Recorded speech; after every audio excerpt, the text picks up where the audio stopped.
10 years ago, it was still relatively underground. It was not something that you would hear about. But now it's become part of the language. I mean, you can see it in movies and in television.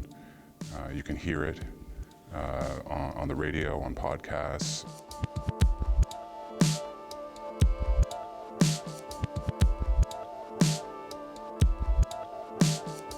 We're in a huge mental health crisis. Every day I talk to people who are clinically depressed, who are anxious, who have PTSD, who are isolated, who have substance use issues. It's all related. Some of the treatments that we currently have, like SSRIs, which you hear a lot about, are really effective for some people. For other people, they're only partially effective, and for some people, they're not effective at all, or they can't take them for whatever reason.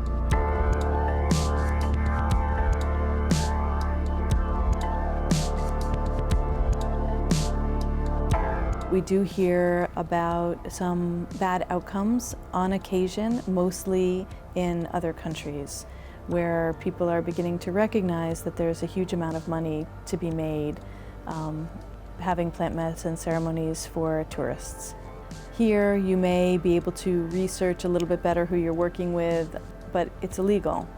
And I want to be really clear that this is still totally illegal. These are Schedule I substances for the most part, which means that you can get yourself in a lot of trouble.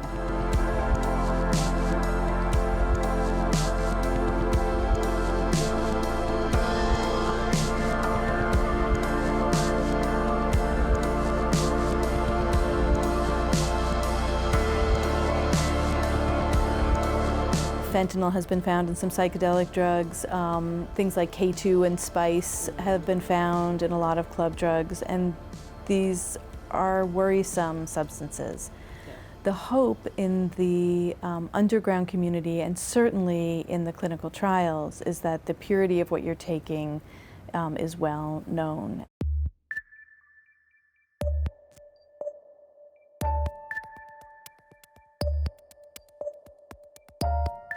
This is really an oral tradition. You know, it's passed down from healer to healer.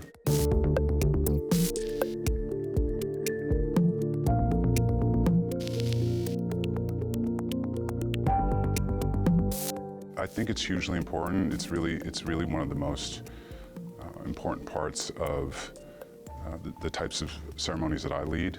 However, because most of the training for these kinds of ceremonies is in foreign countries that don't have the same kind of social issues that we have.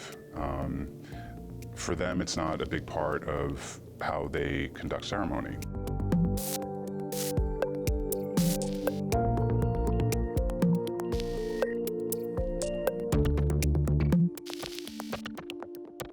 Find out if they're actual guides or if they have any training. Most people that I know that have lacked some authentic training with somebody who comes from this culture, they tend to not behave as responsibly, you know, in terms of creating a safe space, in terms of vetting the kinds of people that are going to be there, in terms of knowing how much medicine you can give without it being too much. So there's a lot of different areas where people can fail.